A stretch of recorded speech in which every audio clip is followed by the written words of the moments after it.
Welcome back, true believers, and welcome back to Hell's Kitchen. We are here to begin our weekly reviews of Daredevil Born Again Season 2, starting with Episode 1. So, as per usual with all our weekly reviews, we will be going into full spoilers. We will not be recapping every single event of the episode. You should watch the episode yourself first. But we will be highlighting some of the, the big plot points and some of the stuff we want to, dive in deeper to discuss.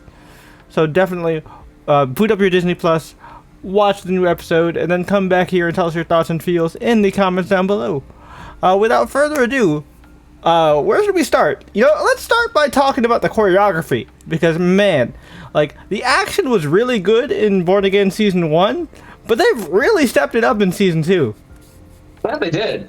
I really enjoy our first fight scene being on a boat. Yeah. Which is not normal for Matt. Mm-hmm. So I like it for its unique factor. And also being blind, the swaying of the boat will definitely throw off a lot of his senses, and they definitely showcase that a lot. Yeah. In that fight. But you and I both know that guy that he knocked out on that boat is definitely dead, right? He's dead. He's dead for sure, because normally in this type of situation, Matt would obviously have gone out of his way to save the man. But he himself was also subdued. So, he wasn't able to save the guy, so that guy's definitely dead. And, I mean, we've seen that this show is not afraid to kill people. But luckily for us, despite his name, Mr. Matthew Murdock is not a devil fruit user, so he is perfectly fine swimming his way out of the East River. Yeah. Which has to be nasty as fuck. Oh, absolutely disgusting. There's nothing but garbage and fucking dead rats in that bitch. I guarantee you, if anybody actually actively tries to swim in there, they will mutate instantaneously, like in that Futurama episode. God damn. I never tried it myself. That, even as a child, the East River looked absolutely disgusting. I still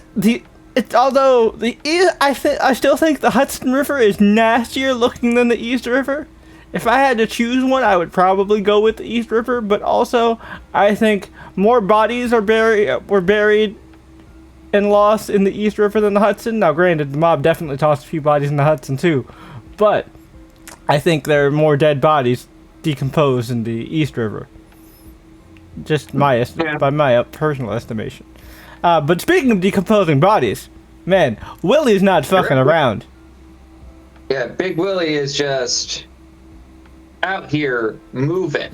Yeah, he's running a full-on police state, run by his, bitch-ass wannabe Punisher task force. Yep. Which assault women and give old people heart attacks. Yep. And, they even torture their own guys, which is fucking wild. Yeah, insanity. Mm-hmm. It was some dudes that were on Willie's payroll, the captain, the captain and the first mate of the boat that was shipping all the weaponry. Yep. Yep. So I think it was the captain. Yeah, they said captain first mate. That when they were talking to when Matt was talking to the Greek restaurant lady. Yeah, I think the first mate is still alive. Yeah. The captain was the one that was killed by Buck. The first mate was the one that approached the restaurant lady. Yeah. Yep. Which is pretty cool. It's good to see that the people of New York are still fighting, because say what you want about the people of the city, and say what you want about the shithole that New York is, but we do not go down without a fight. We do not tolerate fascism in the Big Apple. Obviously the fight has to be a lot more subtle, and this is Marvel New York, so these New Yorkers are built even more different. They've had to go through alien invasions and shit. Yeah, these New Yorkers are resilient. Yeah, no, it's one of it's a trait you kind of inherit when you're born in that area. You just kind of don't know how to fucking give up. The sheer stubbornness is just kind of inherent to just the overall area. That whole, it's not technically an archipelago. It's a small chain of islands. Technically a single island, but like, you know. Yeah. Regardless. But you know, he doesn't have like my vote of confidence. Who? Dr. Glenn. Oh, that yeah. Bitch. She is Dr. Glenn is losing it. And I mean, I get it. She's been through some intense trauma with the entire Muse situation. But, like, it does not excuse just kind of, like, her, like, completely ignoring the, again, complete fascism and just utter disregard for the law and proper practice just because of her own inherent bias towards vigilantes. Yeah. Like, it's wild. It's like so much so that she's like falsifying paperwork to, you know, so that the opposing lawyer who's going up against Kirsten is gonna like be able to like frame Jacques Duquesne, aka Swordsman, as a crazy person. Yeah, and like that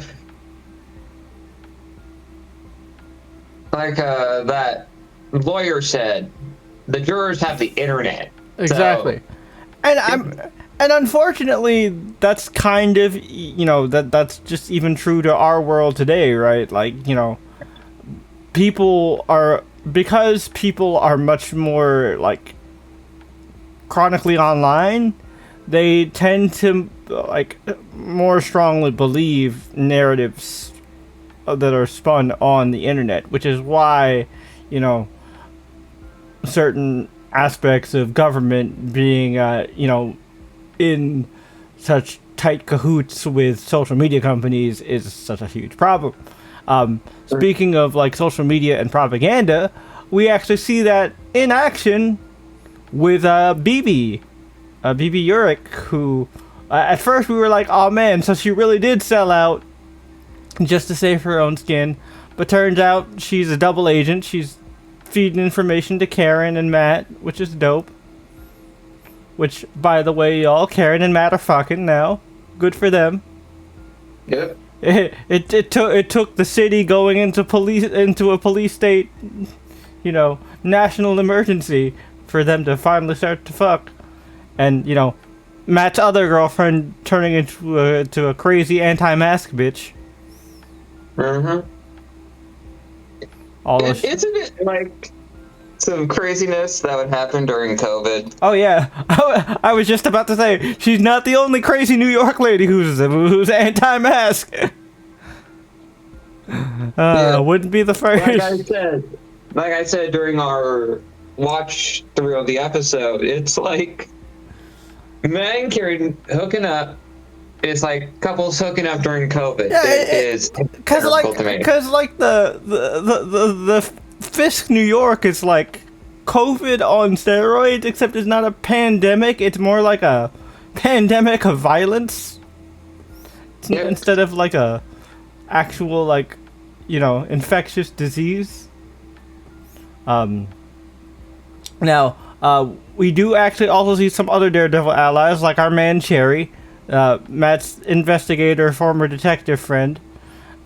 Which I hope to God that he survives. I also hope he survives. Fingers crossed. Our boy Cherry was in the middle of having a heart attack when Matt was getting the shit beat out of him, and that leads us to like the biggest cliffhanger that we get at like the very end, where, you know, Matt gets unmasked by those piece of shit Fisk cops, and then all of a sudden, fucking razor blades fly through the window and murk all of them. With a message that, you know, with a quote from Dwayne "The Rock" Johnson. You're welcome. Yeah. So, looks like, you know, Dexter is actually looking out for Matt, which is fucking weird. And creepy as shit. Oh yeah. I have a feeling it's one of those, like, I'm not letting those bastards kill you. If anyone's gonna kill you, it's me type thing, because that's the crazy type of shit Bullseye is on, you know? Yep. And I mean, Matt did send him careening down a building, broke his spine again. Yep. And then he shot after trying to assassinate old Willie. Yep. Also, last but certainly not least, you know, I'm gonna say this like every episode, so get used to it. Fuck Daniel. I hope he dies soon. Fuck Danny. He sucks ass. Nobody liked him. He's just a bitch. Easy, motherfucker. He's just a bitch ass intern. But a character that I am interested in, because like he just has like a very interesting presence, is Mr. Charles, played by Matthew Lillard. Yeah. He seems to be like Fisk Fed Connect. He works for the FBI. As soon as he said Langley, I was like, oh shit. Yep. Well, technically FBI is Quantico, but like Langley and Quantico work together a lot. You know, the Northern Virginia tends to be like a hub for federal agencies. Yeah.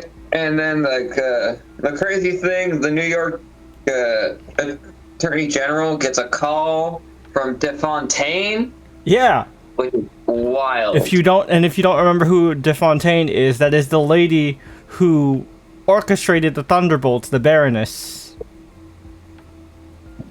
But you know, obviously, is no longer in charge. Is she still in charge of them? I don't remember, because I know like they're the new Avengers now, quote unquote. Is she still like their PR lady? I don't remember. Anyways, you can correct us in the comments. Feel free.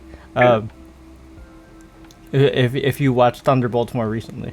But yeah, overall, really solid episode. Again, great action. Like to see all the character development. No sighting of Jessica Jones yet. I was waiting for it. I was hoping I could use her in the thumbnail, but she did not show in this episode. Also, we did get an official release schedule for all the episodes, and next week is going to be a little weird because they're doing a double. Yeah, it's bizarre. And it's the only double they're doing. They're just doing a double randomly in the second week. So we will be back next week to cover episodes 2 and 3. Definitely look forward to that. But don't forget to do all the usual YouTube things.